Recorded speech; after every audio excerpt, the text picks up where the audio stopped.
عمران خان کی ذاتی زندگی کو ہرگز نہیں ڈسکس کرنا چاہیے اور اس پر انہوں نے شرمندگی کا اظہار کیا. لیکن مریم نواز دوسری طرف ہر روز جلسے میں عمران خان کی ذاتی زندگی پر حملے کر رہی ہیں اور ان کے کیریکٹر پر سوال اٹھا رہی ہیں. تو یہاں پر بھی مجھے کیپٹن صفدر اور مریم نواز جو ہیں ان میں واضح طور پر اختلاف نظر آتا ہے. اور چوتھی بات یہ ہے کہ حمزہ شہباز کے حوالے سے بڑی پازیٹیو بات کی ہے کیپٹن صفدر نے، اور انہوں نے کہا کہ جو میرے چھوٹے بھائی ہیں میں ان کو کہوں گا تو وہ پاکستان آ جائیں گے، میرا ان کے ساتھ بڑا زبردست تعلق ہے. لیکن آپ جانتے ہیں کہ حمزہ شہباز کہاں غائب ہے اور کیوں غائب ہیں؟ حمزہ شہباز کا اختلاف ہی مریم نواز ہیں. پنجاب میں سیاست حمزہ شہباز مریم کو اپنی سیاسی حریف سمجھتے ہیں، اور آپ جانتے ہیں جب 17 جولائی کے الیکشن ہارے تھے حمزہ شہباز تو اس کی ساری ذمہ داری انہوں نے مریم پہ ڈالی تھی اور مریم نے ساری ذمہ داری حمزہ پہ ڈالی تھی. اور وہ اس وقت جو ماضی سے تھوڑا تھوڑا ان کا اختلاف چلا آ رہا ہے، یہ اختلاف جو ہے اس وقت عروج پر پہنچ گیا تھا جب 17 جولائی کے الیکشن ہوئے تھے. مریم نواز نے کیمپین کی تھی، حمزہ شہباز سمجھتے ہیں کہ یہ کیمپین فلاپ کیمپین تھی. مریم نواز یہ سمجھتی ہیں کہ اس کیمپین میں حمزہ شہباز نے، جو کہ اس وقت وزیر اعلیٰ تھے، انہوں نے ان کی معاونت نہیں کی اور ان کی مدد نہیں کی اور ان کو سپورٹ نہیں کیا، جس کی وجہ سے الیکشن کے نتائج برے نکلے. یہ ساری باتیں جا کر مریم نواز نے اپنے ابا جان کو نواز شریف صاحب کو بتائیں، اور اس کے نتیجے میں جو ہے وہ حمزہ شہباز کی سرزنش بھی ہوئی تھی. ان کو بلایا بھی گیا تھا لندن اور ان سے وضاحت بھی طلب کی گئی تھی. اس بات پر بھی ناراض تھیں مریم نواز کے. جب ان کی کیبنٹ بنی تھی تو یہ شکایت بھی انہوں نے نواز شریف کو لگائی تھی کہ میری ریکمینڈڈ خواتین ہیں، جن میں ہنا پرویز بٹ بھی شامل ہیں، ان کو کیبنٹ میں کیوں نہیں لیا گیا. تو 3-4 طرح کی چارج شیٹ بنا کے مریم نواز نے شکایت کی تھی حمزہ شہباز کی نواز شریف کو، اور اس پر حمزہ کی سرزنش ہوئی تھی. اور اب جب مریم کو پارٹی میں وہ عہدہ دے دیا گیا ہے جس کے حمزہ شہباز خواہشمند تھے، یا ایک طرح سے وہ ذمہ داریاں سر انجام دیتے رہے، پنجاب میں وہ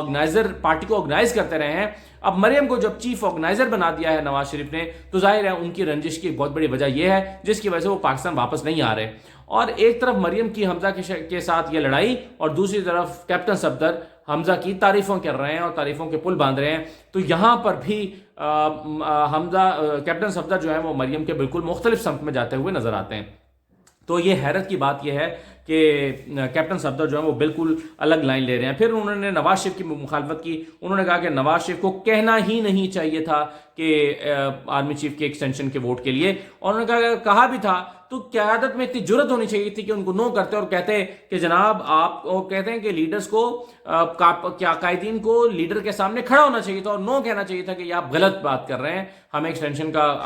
ووٹ نہیں دینا چاہیے. اور پھر انہوں نے کہا کہ ووٹ کو عزت دو کا بیان ہے، ووٹ کو عزت دو کی بات بھی مریم نواز کرتی ہیں، اور کیپٹن صفدر یہ کہتے ہیں کہ ووٹ کو عزت دو کا جو بیانیہ اس دن دفن ہو گیا تھا جس دن ایکسٹینشن پہ ووٹ دیا گیا تھا. انہوں نے کہا تھا ووٹ کو عزت جو ہے وہ ووٹ کی ذلت میں تبدیل ہو گئی تھی. تو یہ کیپٹن صفدر نے آج باتیں کی ہیں، اور ان میں سے بیشتر چیزیں جو ہیں وہ مریم نواز کی پالیسی، ان کی لائن، ان کی جو سیاسی حکمت عملی ہے اس سے ٹکراتی ہیں، اس سے بالکل مختلف سمت میں کھڑے ہوئے معلوم ہوتی ہیں. اب آخر میں آپ کو 2-3 چیزیں جو ہے وہ شبلی فراز صاحب کے حوالے سے. شبلی فراز جو ہیں آپ جانتے ہیں کہ کل جو کالم لکھا تھا جاوید چودھری نے، اس کے مطابق شبلی فراز جو ہیں وہ اس میٹنگ میں شریک تھے، یا میٹنگ سے باہر بیٹھے تھے لیکن اس کا حصہ تھے. اور وہاں پر جو ہے وہ ان سے پوچھا گیا 2 باتیں جو کیپٹن جاوید چودھری صاحب نے لکھی ہیں. انہوں نے لکھا ہے کہ جنرل باجوہ کی درخواست پر جو ہے وہ عمران خان کی درخواست پہ یہ ملاقات ہوئی. جاوید چودھری نے اپنے کالم میں لکھا ہے، ظاہر ہے ان کو جنرل باجوہ نے یہی بتایا ہے کہ عمران خان کی درخواست پہ یہ ملاقات ہوئی. شبلی فراز کہتے ہیں کہ غلط بات ہے، یہ جو ملاقات ہے یہ جنرل باجوہ کی درخواست پہ ہوئی، اور جنرل باجوہ ملنا چاہتے تھے اور اس معاملے کو جو ہے وہ کنکلوڈ کرنا چاہتے تھے، اس لیے یہ ملاقات ہوئی. تو اس پر جو ہے وہ ایک تو اختلاف یہ ہوا، اور دوسری بات یہ ہے کہ شبلی فراز صاحب یہ کہتے ہیں کہ جاوید چودھری نے لکھا ہے کہ عمران خان پہلے پہنچ چکے تھے، یعنی اسے وہ تاثر دینا چاہتے ہیں کہ جی وہ پہلے پہنچ کے آرمی چیف کا انتظار کر رہے تھے، یا وہ اس ملاقات کے لیے بڑے ایگر تھے. تو اس پر وہ کہتے ہیں کہ نہیں، ہم جب پہنچے ہیں تو وہ پہلے سے موجود تھے، ان کے جو ملٹری سیکٹری ہیں جنرل عرفان وہ موجود تھے، تو وہ پہلے آ چکے تھے، ہم بعد میں پہنچے ہیں. تو یہ بات بھی شبلی فراز صاحب نے جو ہے وہ کہی ہے. پھر اس میں جو ملاقات کی ناکامی کے حوالے سے کہا گیا ہے، تو اس پر تو خیر شبلی فراز نے کہا ہے کہ اس وقت عمران خان نے کوئی تاثر نہیں دیا کہ اس میں کیا باتیں ہوئی ہیں اور کیا بات چیت ہوئی ہے اور کیا ملاقات ہوئی ہے. تو آپ سوچئے کہ اس ملاقات میں،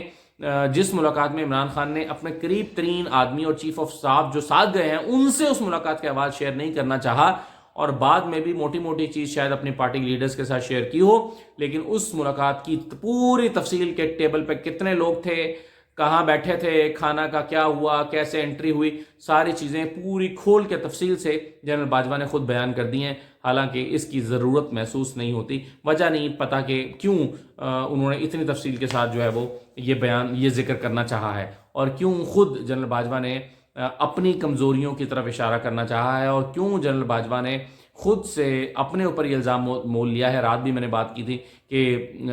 وہ عدلیہ کے حوالے سے بات کر رہے ہیں کہ جی کیسز ختم کرانے کے حوالے سے بات کر رہے ہیں، یہ بھی الزام اپنے سر لینے کہ ہم نے کیسز ختم کرائے اور ہم اس میں انٹروین کرتے ہیں اور ہم کیسز ختم کراتے ہیں، تو یہ سب چیزیں انہوں نے کیوں کی۔ بہرحال میں نے رات کی ویڈیو میں ان کے کئی تضادات کا ذکر کیا تھا، اگر آپ نہیں دیکھ سکے تو میں اس کو ابھی اینڈ اسکرین پہ شیئر کر دیتا ہوں، آپ دیکھ لیجئے گا۔ ایک تو میں نے ان کے بہت سارے تضادات کا ذکر کیا تھا کہ کہاں ایک ہی تحریر میں ان کی دو مختلف باتیں سامنے آتی ہیں، اور اب ان کے کچھ مزید جھوٹ جو ہیں وہ شبلی فراز صاحب کے کی زبانی پکڑے گئے ہیں۔ اجازت دیجیے، اللہ حافظ۔